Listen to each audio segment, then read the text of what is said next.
Welcome to First Unitarian Society of Minneapolis, the birthplace of congregational humanism.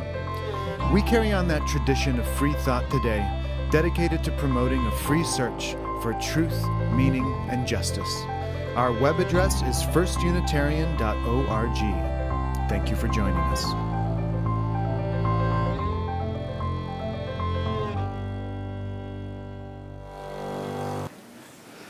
Hello. Nice to see all of you this morning. I feel so grateful to be back here today. My name is McCain Lakey. I thought I'd start with a song that comes from Susan Ellington, who is a songwriter out in Victoria, British Columbia, which is pretty close to where I grew up. I grew up right across the Sound in Washington, so this is a song that was sung a lot in community when I was growing up, and it felt special to share with you, and I hope that you might be game to sing along. So the first line is, shine on, silver moon. Love is gone, love will be back soon. For the new moon and the old moon are the same moon after all, and the heart is always full. So those will be our words. But it sounds like some of you know this already, so that's great.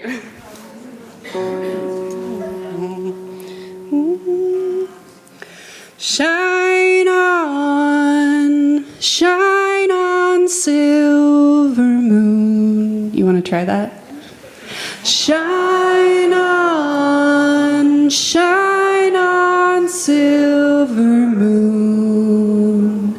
Love is gone, love will be back soon. Love is gone, love will be back soon.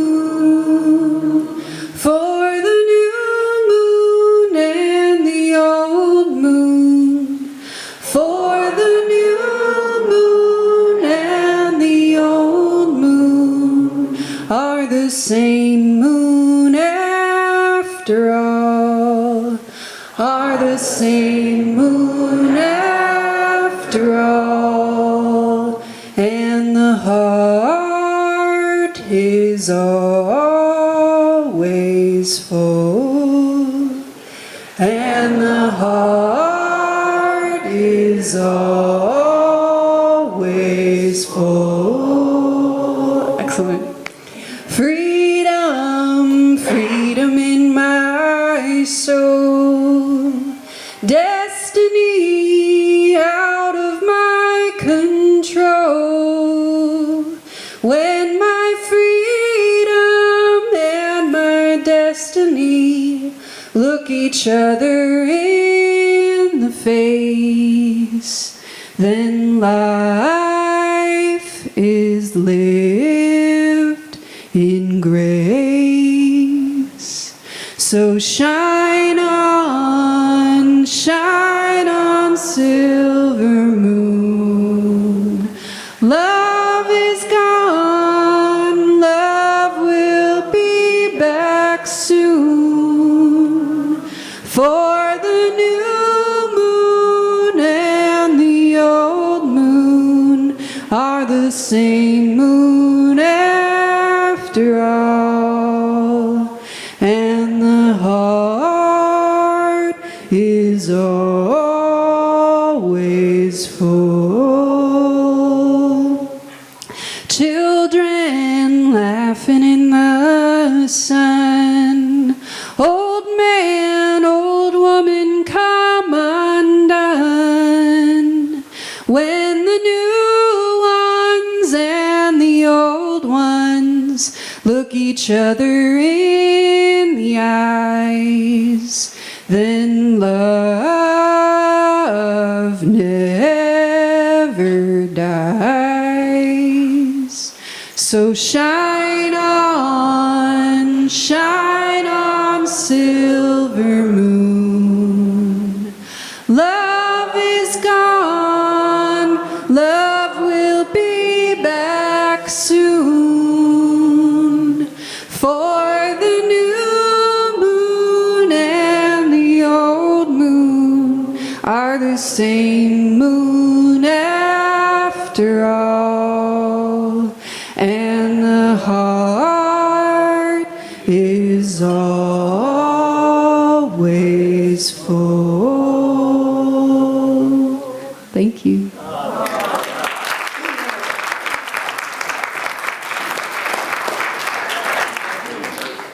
That was lovely. Thank you, McCain. So welcome to First Unitarian Society on this May 10th, Mother's Day Sunday morning in Minneapolis, where we continue to stand for women's rights, labor rights, voting rights, and the right to explore what this Sunday gathering means to each of us. First Unitarian Society is a member congregation of the Unitarian Universalist Association of Congregations. I am Mickey Morissette. I use she, her pronouns, and I am in my 14th year as a congregant here. So welcome to each of you, wherever you are, if you're in our beautiful building, watching online, watching later, perhaps after Mother's Day festivities. However you identify, whomever you love, whatever is breaking your heart right now, you are welcome here. We have people watching us. For those folks who are with us virtually right now, they're behind the camera, give them a wave. We have maybe a QR code on the screen if you are interested in accessing an order of service. And now I just invite you to turn to one another in greeting, especially if you can reach out to somebody you don't already know.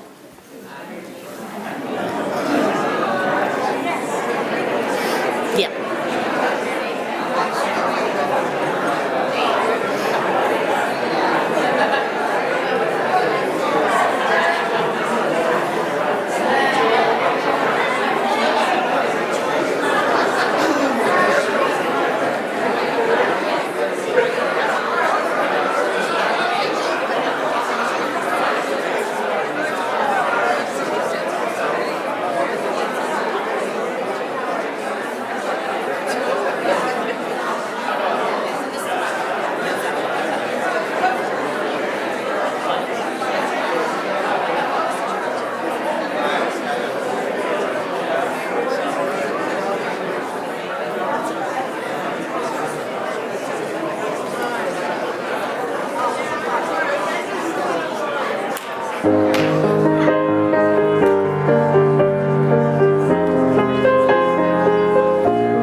When Unitarian Universalists gather, we light a chalice to mark our gathering as a time set aside.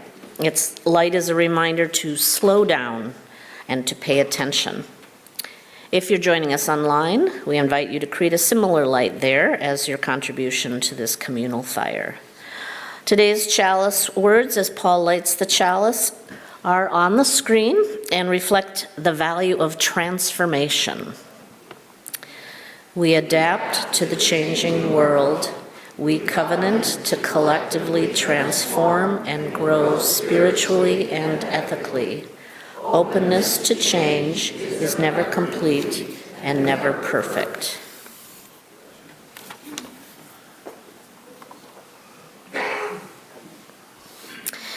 As Rev. Julian mentioned last week, a small team crafted a new FUS covenant, so that is now in its trial stage this month.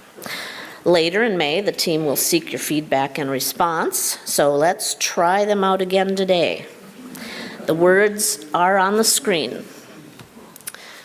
With love as our guide, we gather in community to seek wisdom and meaning with open minds, to embrace diversity with open hearts, and to give generously of ourselves in caring for one another and our planet. Together, we build a more just and peaceful world. All right, sounding good. We're going to have a congregational song that is in the Teal Songbook, if you have it, number 1007.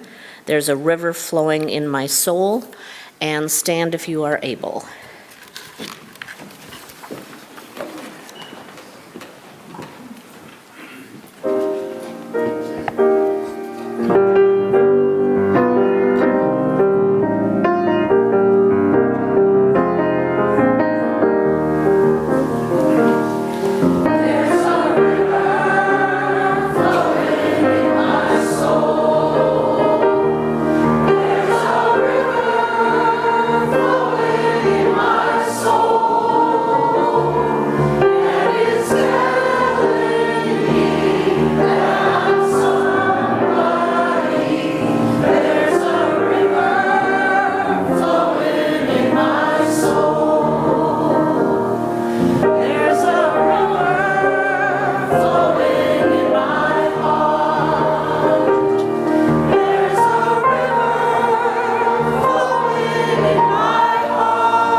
Good morning.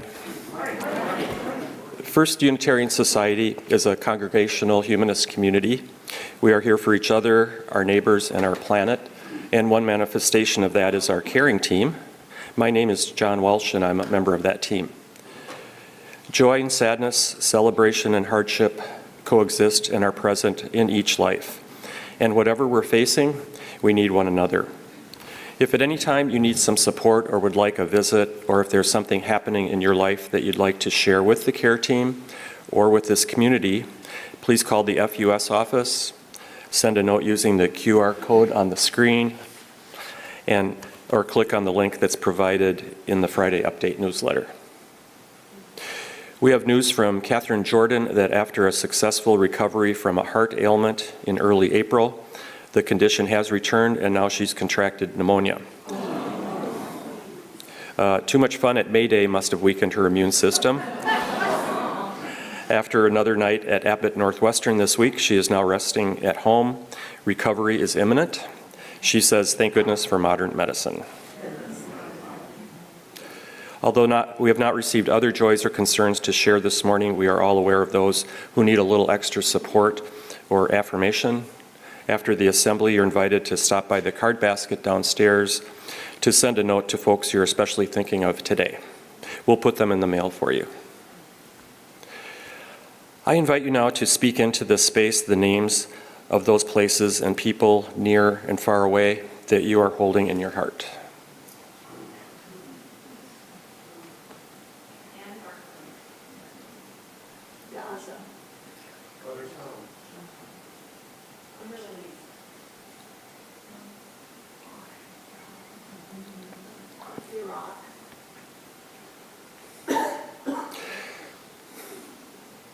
Let's take some quiet time together to breathe, to connect with our shared humanity, to feel the solid earth beneath us, and to remember that we are not alone. May all those we love and all beings everywhere be at peace. A moment of silence.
Sorry, I thought we had another song.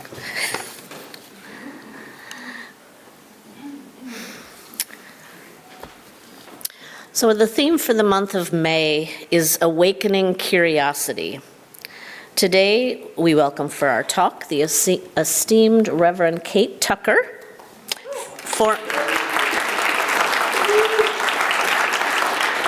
former longtime minister at First Universalist Church, and I knew her there when I was a member, and I came here after she retired. She suggested this reading today as an introduction to her talk. They're words from the Reverend Dr. Rebecca Parker, delivered at the UUA General Assembly in Rochester, New York in 1998. She was the longtime president of the Starr King School for the Ministry in Berkeley. In 1644, the Puritan Richard Mather wrote that covenant refers to the constant and frequent acts of communion performed by a company of saints joined together by cohabitation in towns and villages, the falling in of their spirits into communion. What a lovely phrase, the falling in of their spirits into communion. Our verbal promises are the frosting on the cake. They aren't the cake itself. They may help us keep the covenant we're in, but they are not the covenant itself.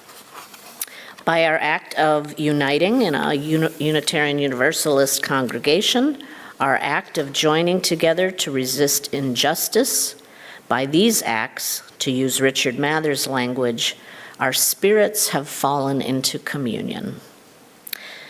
We've fallen into communion with the feisty, free-spirited Puritans of 450 years ago who advocated freedom of religious conscience and resisted the oppressive powers of church and state.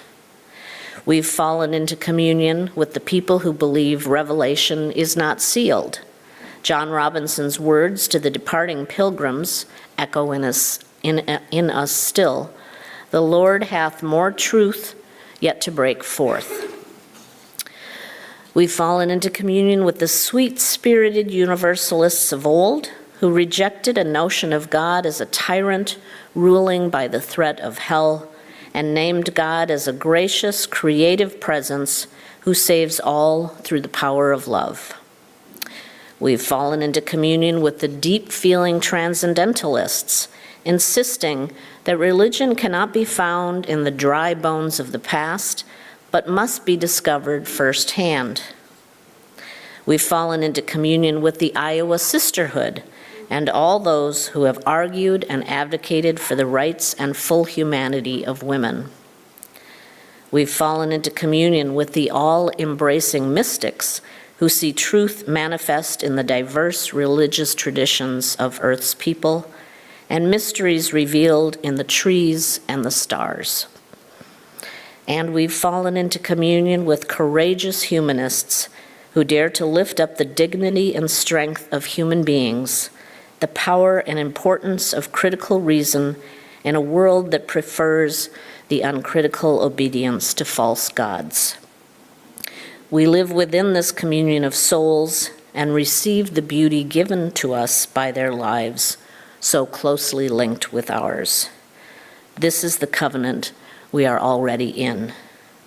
What shall we do with this gift? Now do you sing? Okay.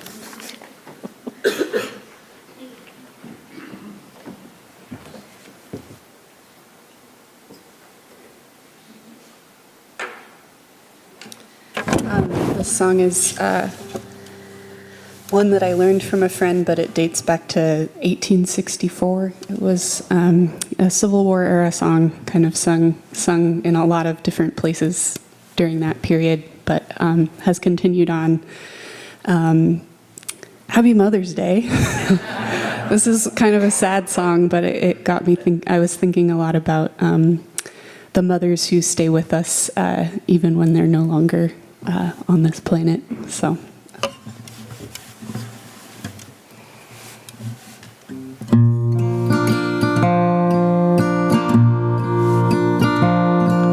It's been a year since last we met. We may never meet again. I have struggled to forget, but the struggle was in vain, for her voice lives on the breeze, and her spirit comes at will in the midnight on the seas. Her bright smile haunts me still in the midnight on the seas. Her bright smile haunts me still. I have sailed a failing sky, I have charted hazard's path, I have seen the storm arise like a giant in his wrath. Every danger I have known that a restless life can fill, though her presence is now flown, her bright smile haunts me still, though her presence is now flown, her bright smile haunts me still.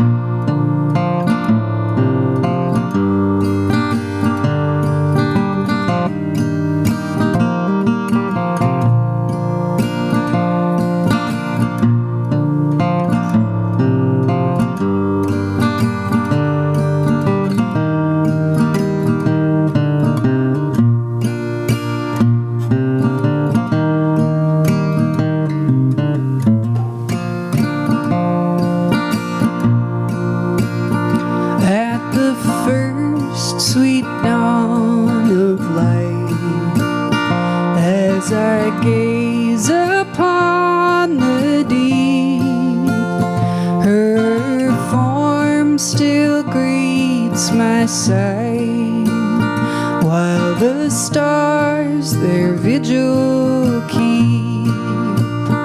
When I close my aching eyes, sweet dreams my memories fill, and from sleep when I arise, her bright smile haunts me still, and from sleep when I arise, her bright smile haunts me still.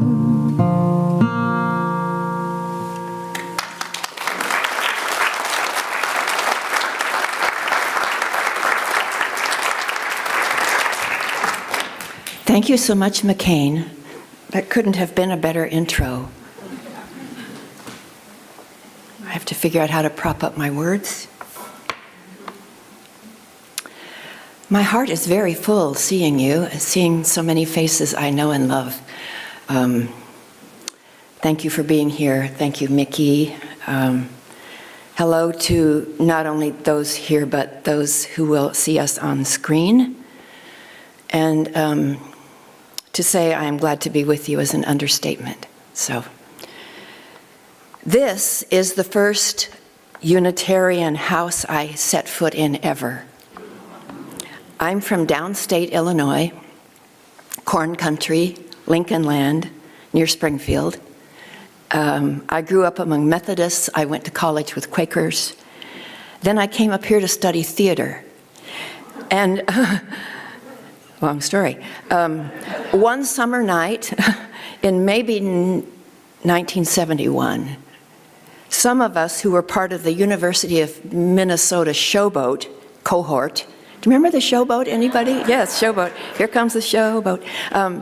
Piled into the car of the one of us who had a car and drove over here for an evening of orchestra music in this hall. It was out of character for us hippies and so inspiring. So all of that is going on in me. Then, some 20 years later, long story, I'm serving our First Universalist congregation up the road as associate minister, and I am enjoying monthly clergy lunches that include the Reverend Dr. Kendall Gibbons, and I'm treasuring her and Mark's spirit of hospitality and Kendall's dryly hilarious insights, as well as her speaking skills and her grasp of what this work demands. I actually first set foot in the seminary half a century ago, and few students were women then. And I remember hearing more than once that quote from maybe the 1700s, from maybe Samuel Johnson, that went, "A woman preaching is rather like a dog walking on its hind legs. They don't do it well, but you're surprised they do it at all."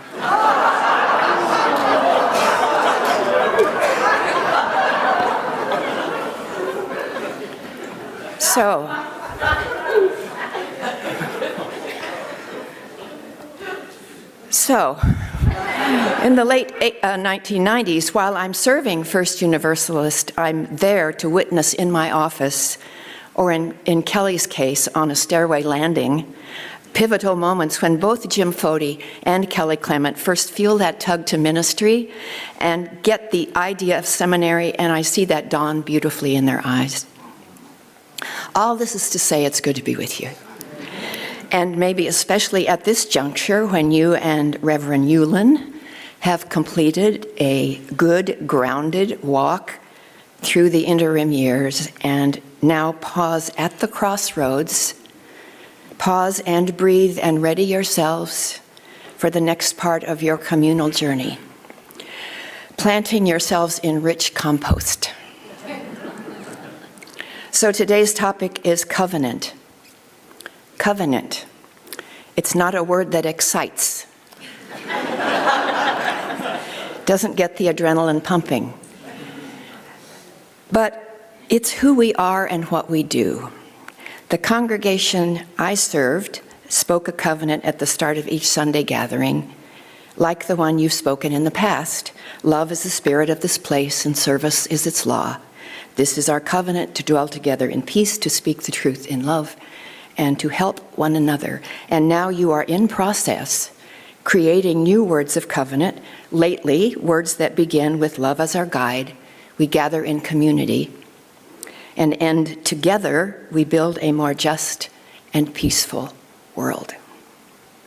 So this could be an apt moment to ponder the meaning, the history, and the reality of the word covenant, now and here, living as we are in these times of turmoil, in an oil-fueled, drone-prone, AI-forward world, a world rife with we've never been here before, quandaries, and at the same moment when we're privileged to witness a new view of planet Earth from such distance, from so far, a shining, spinning orb which is here, which is us, which is now.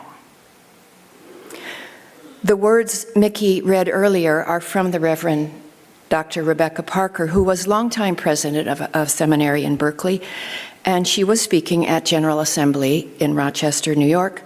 Her theme was covenant, and she reminded us, Rebecca reminded us, that a covenant is a promise we make to one another about how we will proceed, how we will walk together from now until then. A covenant is a promise based on goodwill and sustained by trust. In our cultural ancestry, covenant has deep Hebrew roots, where a covenant was often sealed with a sign, the sign of a rainbow, the sign of circumcision, and in the book of Ruth, a very serious exchange of sandals. There are unspoken covenants in our lives, agreements we make, we trust each other to keep, that we'll drive one way on one-way streets, that milk from my farm won't make you sick, that I'll look away when you punch in your password or mark your ballot in the voting booth. But here in a congregation, here is where we make covenants that we speak out loud. Here is where couples exchange vows of faithfulness. Here is where a whole congregation promises to nourish and guide the infants and toddlers we dedicate. Here is where you exchange vows with a newly installed minister, promising to learn and forgive and grow together. Here is where on Sunday, as you light your chalice, you speak in unison a yes to your deepest values.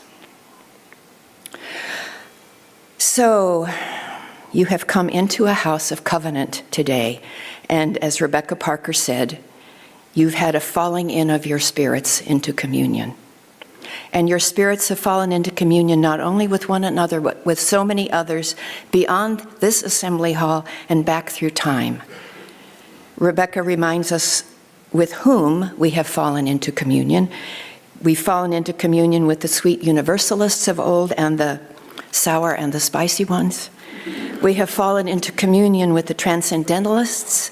Recently, that 3-part PBS Ken Burns documentary about Henry David Thoreau, invited us to ask the most basic questions. Thoreau asked those basic questions about who we are, to one another, and to our sweet, spinning, living planet. We've fallen into communion with the all-embracing mystics, she said. Therefore, I say we have fallen into communion with the 13th century Sufi poet Rumi, who wrote, "These leaves, our bodily personalities, seem identical, but the globe of soul fruit we make, each is elaborately unique." We've fallen into communion with the Iowa Sisterhood and all who've advocated for the rights of women and for gender equality in all its forms. Therefore, I say we've fallen into communion with those around the planet who grant women stewardship of their own bodies, and those who even today put their lives at risk to school their daughters.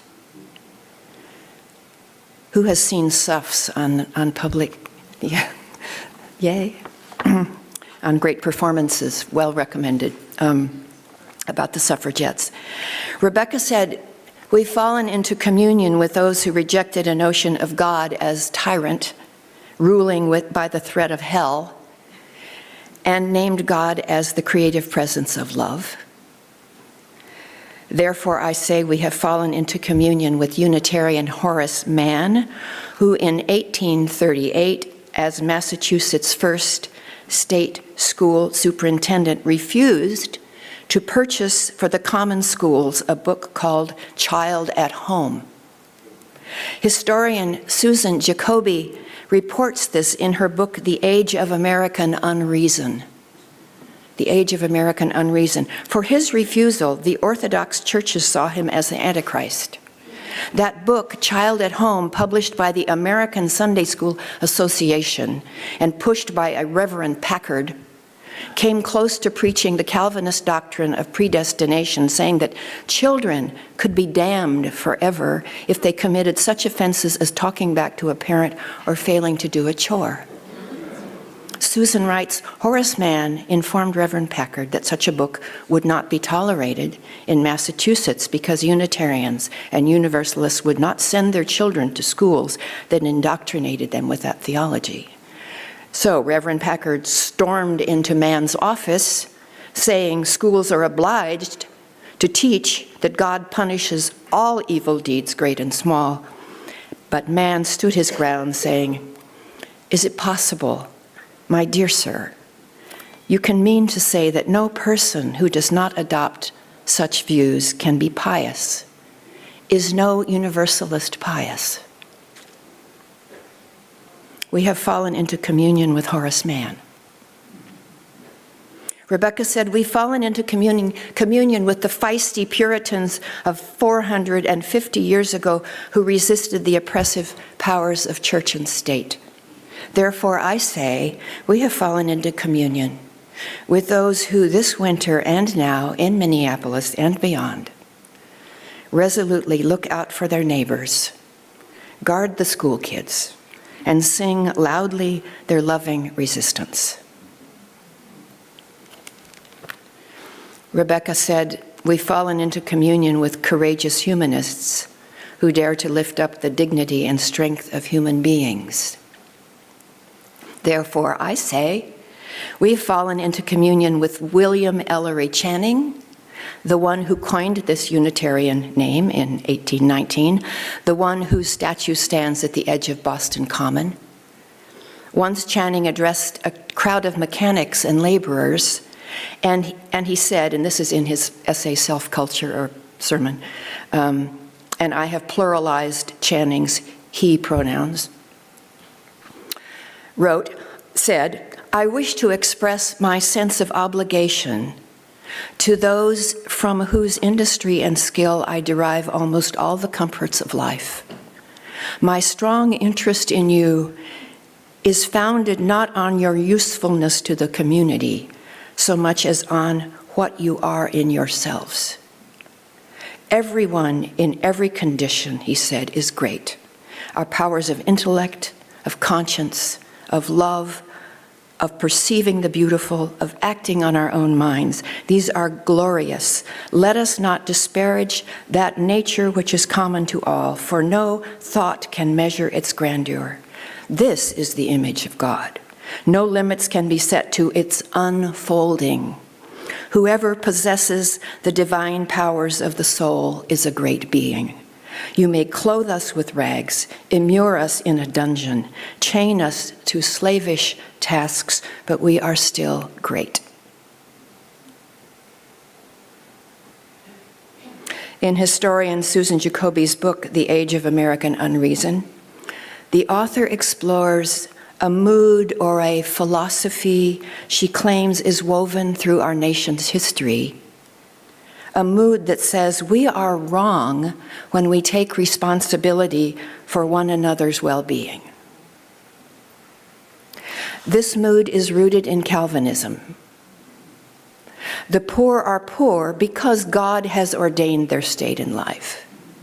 Or, as the famous Brooklyn preacher Henry Ward Beecher said in a sermon, God has intended the great to be great and the little to be little. End of quote. This mindset worldview later morphs into social Darwinism, where the strong rise and the weak sink as they should. It's how God works in the world so progress can happen. Then later, God becomes the free market economy, where the rule is hands off, where anything that interferes with the freewheeling market, anything like taxation, government programs, labor unions, regulation is interferes with God's intention. Jacoby tells about William Graham Sumner, the Yale professor and public intellectual who, as she says, threw brickbats over his shoulder at the Enlightenment and at our nation's founders. In 1904, Collier's magazine published Sumner's response to muckraking novelist Upton Sinclair's call for laws to regulate labor practices in garment factories. The call to regulate labor practices in garment factories. Sumner's article is called Reply to a Socialist. He writes, "The notion that everybody ought to be happy and equally happy with all the rest is the fine flower of the philosophy which has been winning popularity for 200 years. Sumner continues, all the petty demands of natural rights, liberty, equality, etc., are only stepping stones toward this philosophy. All through human history, some have had good fortune and some ill fortune. For some, the ills of life have taken all the joy and strength out of existence, while the fortunate have always been there to show how glorious life might be, and to furnish dreams of bliss to tantalize those who have failed and suffered. So men have constructed theories of universal felicity. They tell us everyone has a right to be happy, to be comfortable, to have health, to have knowledge, family, political power, and all the best of things which anybody can have. Then they say that we all ought to be equal. That proposition only ensures that the unlucky will pull down the lucky. That is all that equality can ever mean. So much for Channing's view that humans are great simply by being human. Friends, we have not fallen into communion with Sumner.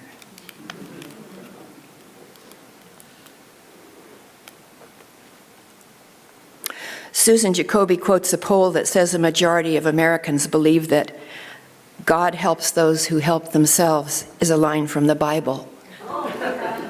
It is not. Scripture teaches the opposite. For you, God, have been a defense for the helpless, a defense for the needy in distress, a refuge from the storm. Isaiah 25.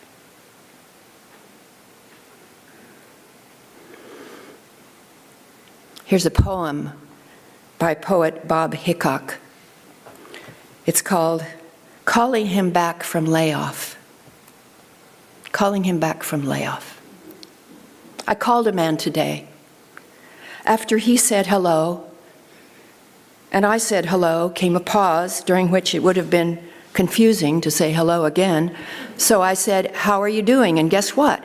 And he said, "Fine," and wondered aloud how I was, and it turns out I'm okay. He was on the couch watching cars painted with ads for Budweiser, follow cars painted with ads for Tide around an oval that's a metaphor for life, because most of us run out of gas and settle for getting drunk in the stands and shouting at someone in a t-shirt, "We want kraut on our dog." I said he could have his job back. And during the pause that followed, his whiskers scrubbed the mouthpiece clean, and his breath passed in and out in the tidal fashion popular with mammals, and until he broke through with the words, how soon, thank you, oh my God, which crossed his lips and drove through the wires on the backs of ions as one long word, as one hard prayer of relief meant to be heard by the sky. When he began to cry, I tried with the shape of my silence to say I understood, but each confession of fear and poverty was more awkward.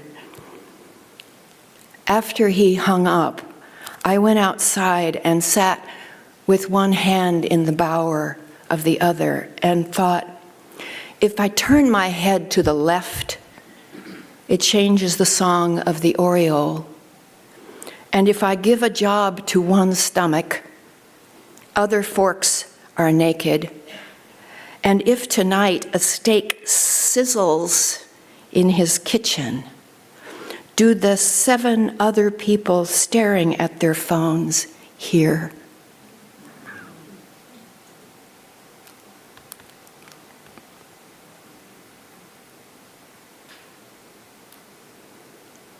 A story of 2 men, the one who is called back from layoff and the one who calls him.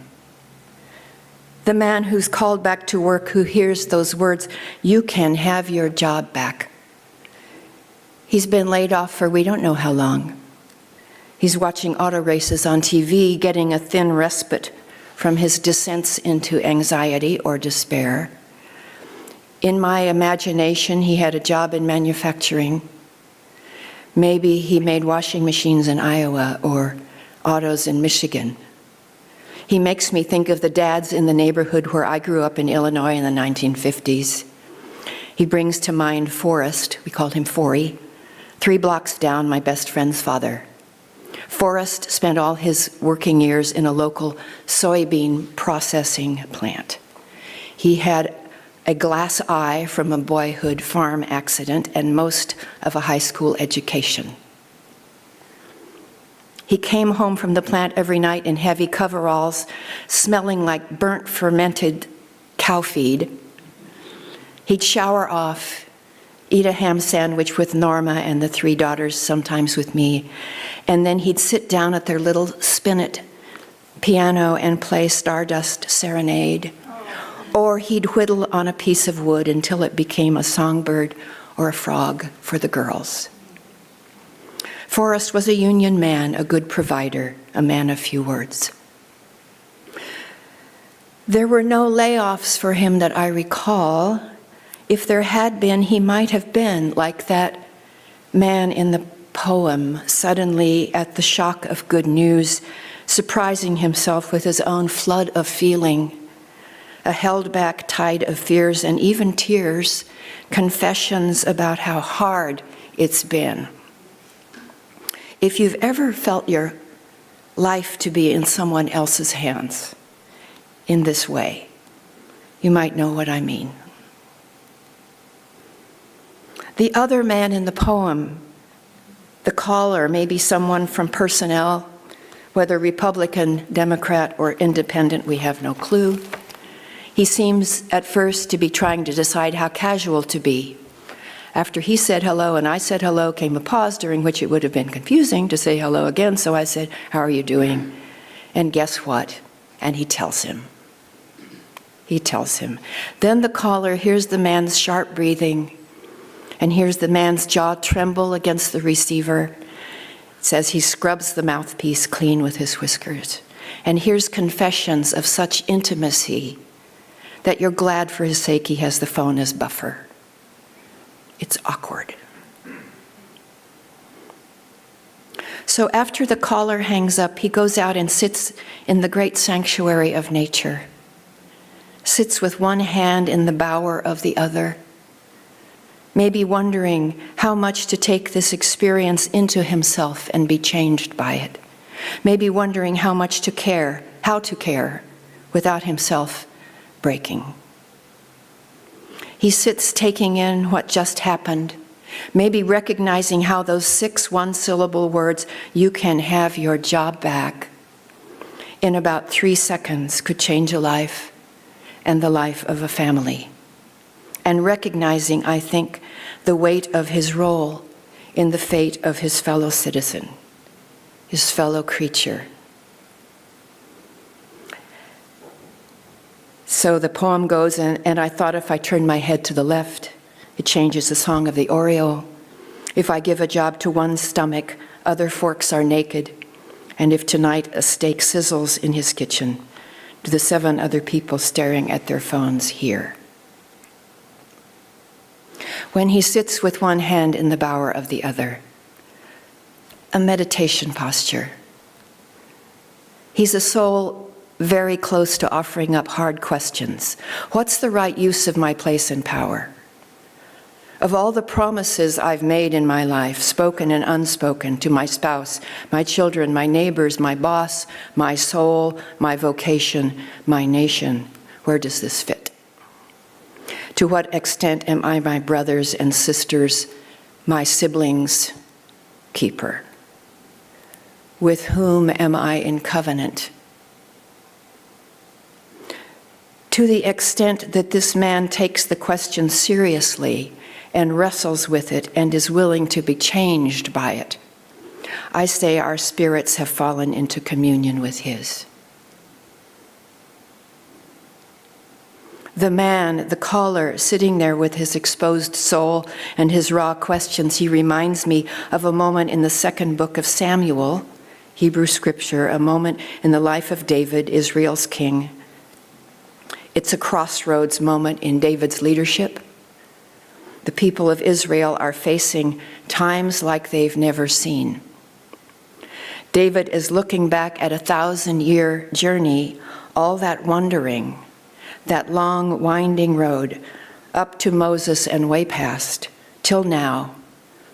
And David goes to a place where it says he sits down before the Lord and, as I imagine it, puts one hand in the bower of the other and asks, "Who am I and what is my house that you have brought us this far?"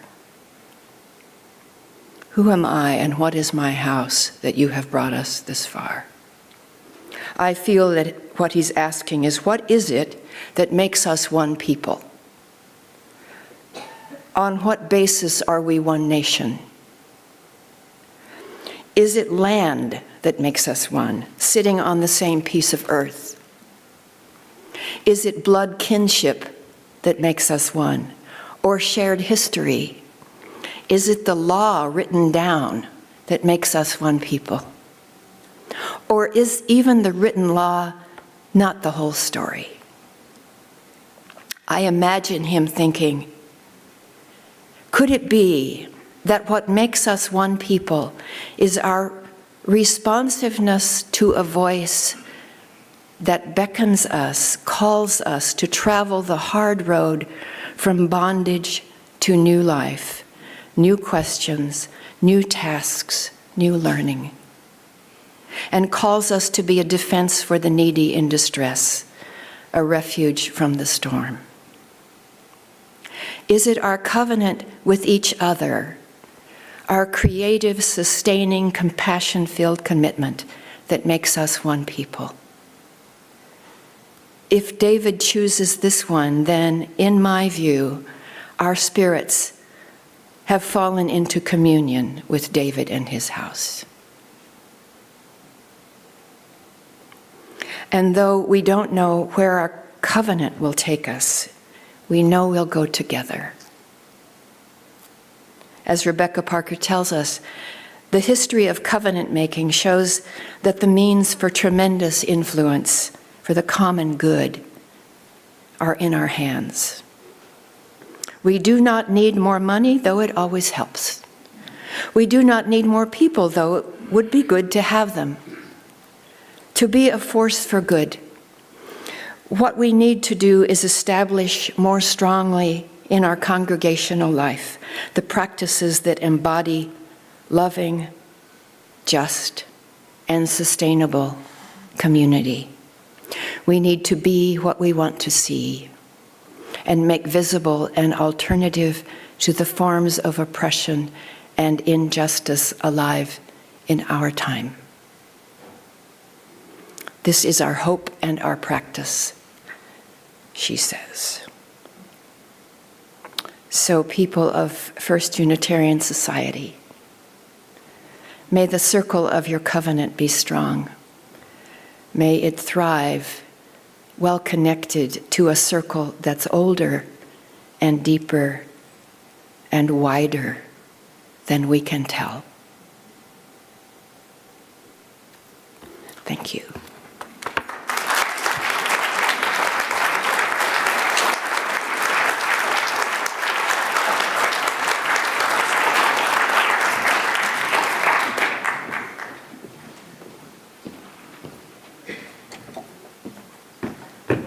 So let's sing together again.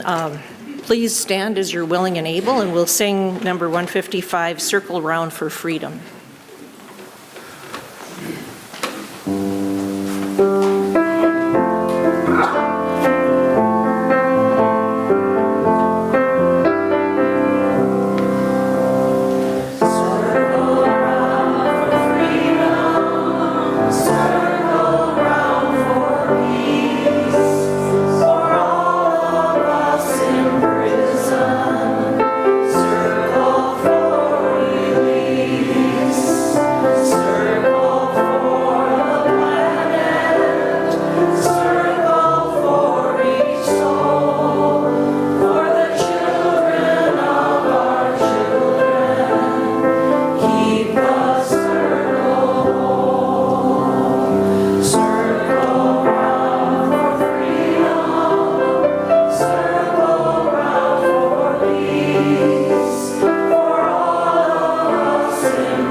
Hi everyone, my name is Barb Lutz and my pronouns are she and her, and I'm a member here and a director on the foundation board. First Unitarian Society is a free, independent, and self-governing humanist community. We are the birthplace of congregational humanism. Our mission is to foster a free search for knowledge and meaning, to strive for justice, and to serve one another, the Twin Cities, and beyond. This is the Sunday once a month when some of our kitchen volunteers join forces with those at Plymouth Congregational and St. Mark's Cathedral to provide a hearty and tasty meal for folks in our community who might otherwise go hungry. We all know that the need is great. What you put in the donation jar at Mini Meals helps us to work towards our mission to serve the Twin Cities. It will be used to support the Community Wheel program at Plymouth Church. There are many ways to give. The QR code on the screen will take you to our online giving form, which you can also access on our website, which is firstunitarian.org. There you can designate how you'd like your donation credited. One option is a second Sunday meal. You can place cash or checks in the baskets, which will be passed in a moment, or you can always stop by the office or put a check in the mail. As the baskets are passed, we ask you to give generously and joyfully as you are willing and able. Thank you.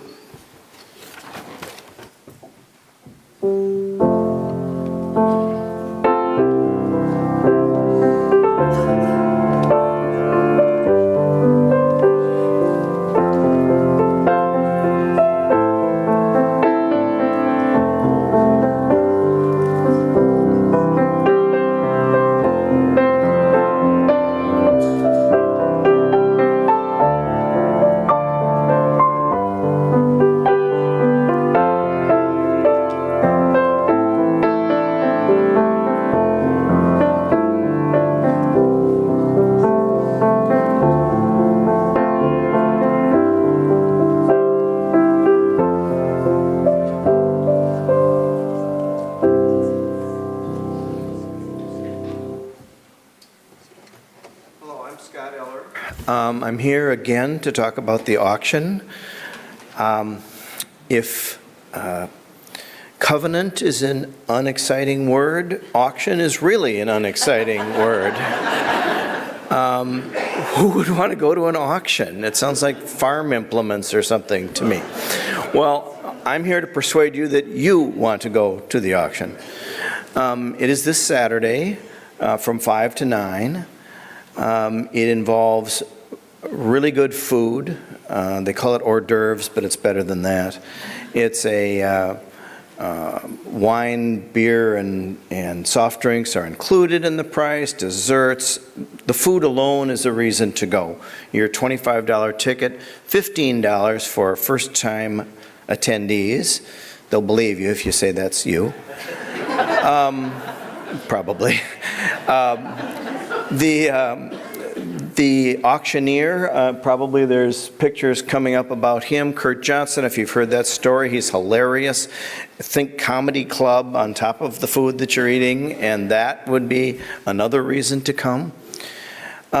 It's for a good cause. It raises considerable money for the society. It also raises considerable money for our charitable partner every year. This year it's Align, as it was last year. A very good cause and a very satisfying part of the evening. I happen to think the best reason for coming is, like so many other activities here, attending something that you haven't attended deepens your connections with the society. Once you come to this auction, if I can persuade you to come to the auction, you will keep coming to the auction because it expands our contacts, you meet more people, you just have a really good time. I do have a confession to make about deepening my connections, with apologies to Audrey and Sandy and Phil and that great team and the Solstice. I didn't used to come to the Solstice. It didn't sound like something I wanted to come to. I'm not into square dancing. Still am not into square dancing. I didn't know what a mummers play was. It's cold in December. It just didn't sound like something I wanted to do. Well, the first time I came, now I'm always going to come. It is a burgeoning, wonderful thing, a high point of the year. It's spilled into the second day now. It'll probably go into a third day. Audrey's shaking her head at that one. But it is an example of not wanting to go to something, going and realizing it's a good thing to do.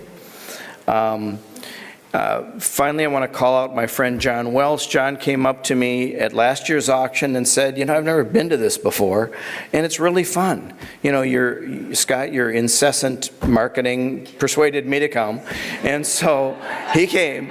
And so be like John. You know, try it this year, and I promise you'll keep coming back. Thank you.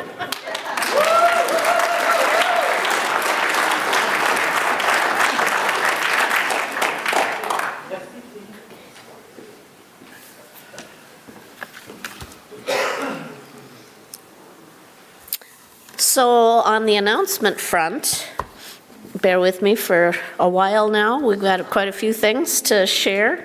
There's always a lot of things happening at FUS, even though I've heard that it's supposedly slowing down for the summer, but here we are.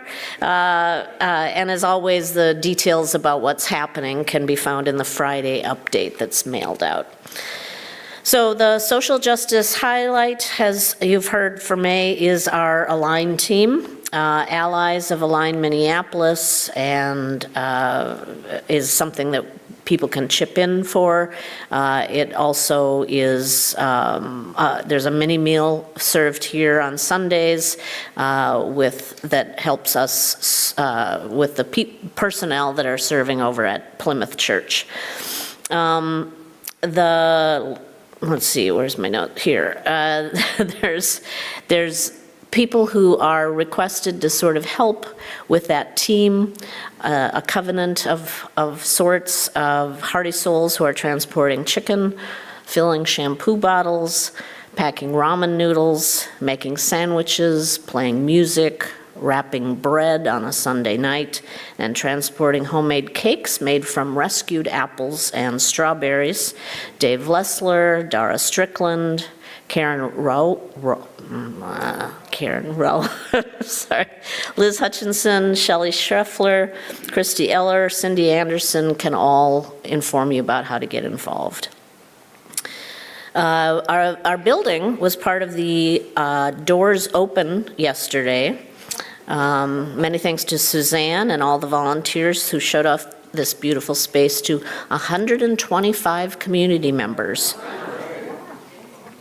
Next Sunday is the 145th annual congregational meeting here. The annual meeting packet and agenda will be sent out to members by mail in the next few days, or you can contact the office to get a copy. It will happen right after the grab-and-go mini meal that we have next week. It will also be streamed, so contact the office for a specific link if you'd like to attend that way.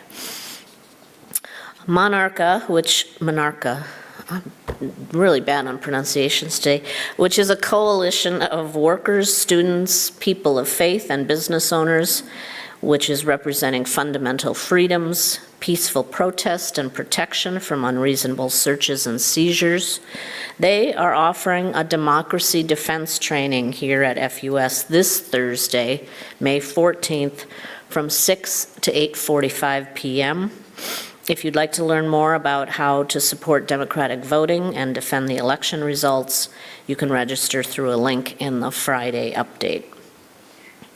And Zola is reminding folks of the upcoming Ethical Explorers exhibition on Sunday, May 31st at 1 p.m. We'll be transitioning here to summer youth programming starting next month.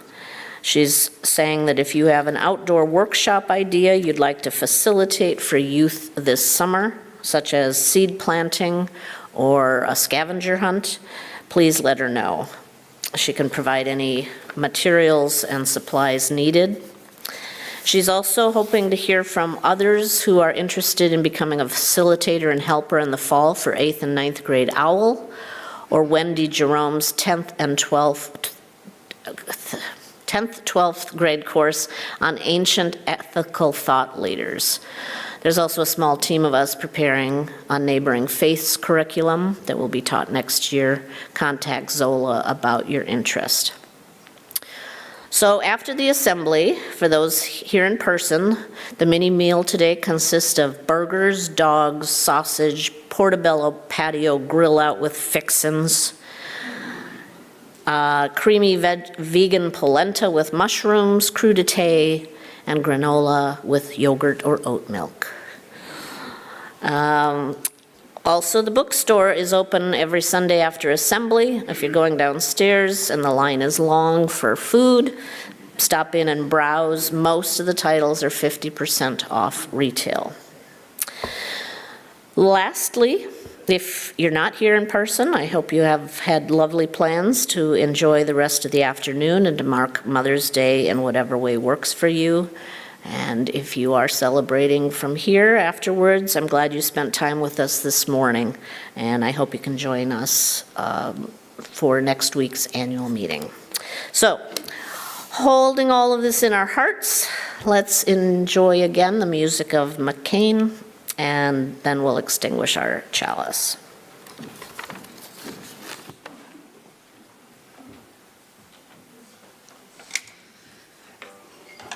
This last song is a song by Hazel Dickens. Who any Hazel Dickens fans out? Okay, we got a couple.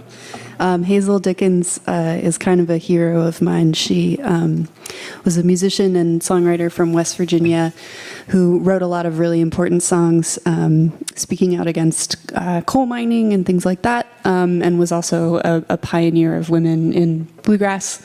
And she wrote this song that I just feel is a sweet reminder of caretaking and community and the ways that we can show up for each other. And the chorus is very singable if anyone wants to sing along. The words are, "Sing these hymns we sang together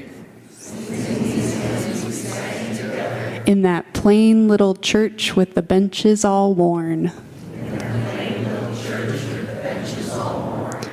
How dear to my heart, how precious the moment. We stood shaking hands and singing our song." Awesome. So feel free to jump in on that anytime.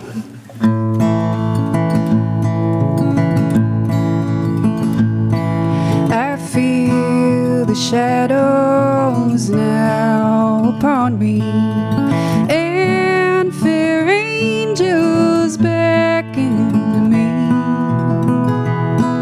Before I go, dear sisters and brothers, won't you come and sing for me?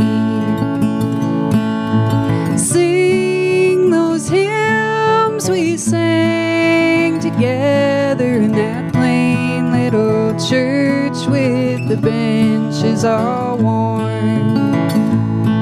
How dear to my heart, how precious the moment we stood shaking hands and singing our song. Yeah, now you get how that part goes. My burden is heavy, my way has grown weary.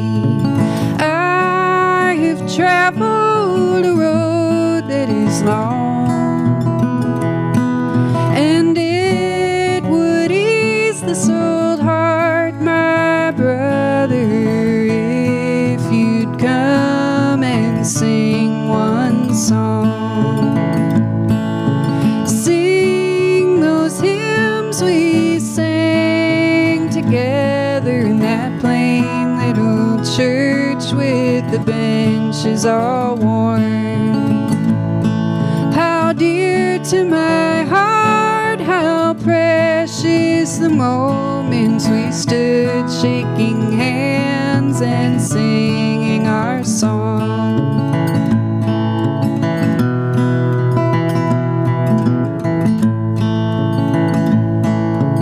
In that home beyond the dark river, your dear face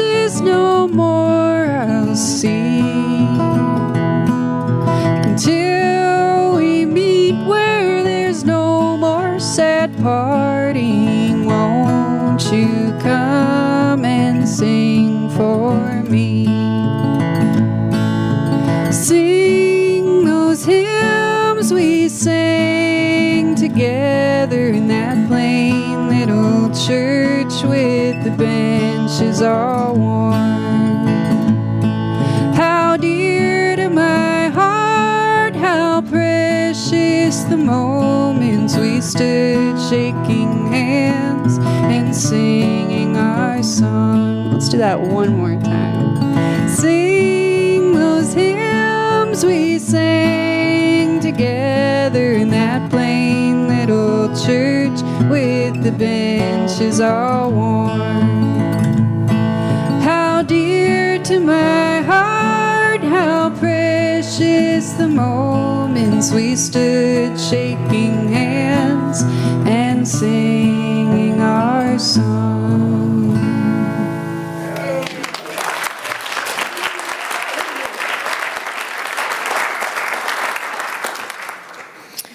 All right, and with that, and with Paul ready, we're going to wrap up our assembly by extinguishing the chalice. Kid. Please speak the words on the screen. We extinguish this flame, but not the light of truth, the warmth of community, or the fire of commitment. All of these we carry in our hearts and in our minds until we are together again. And for the closing words, those will come from Reverend Kate.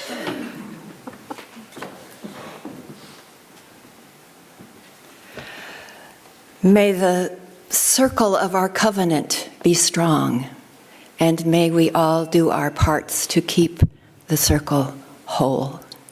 So be it.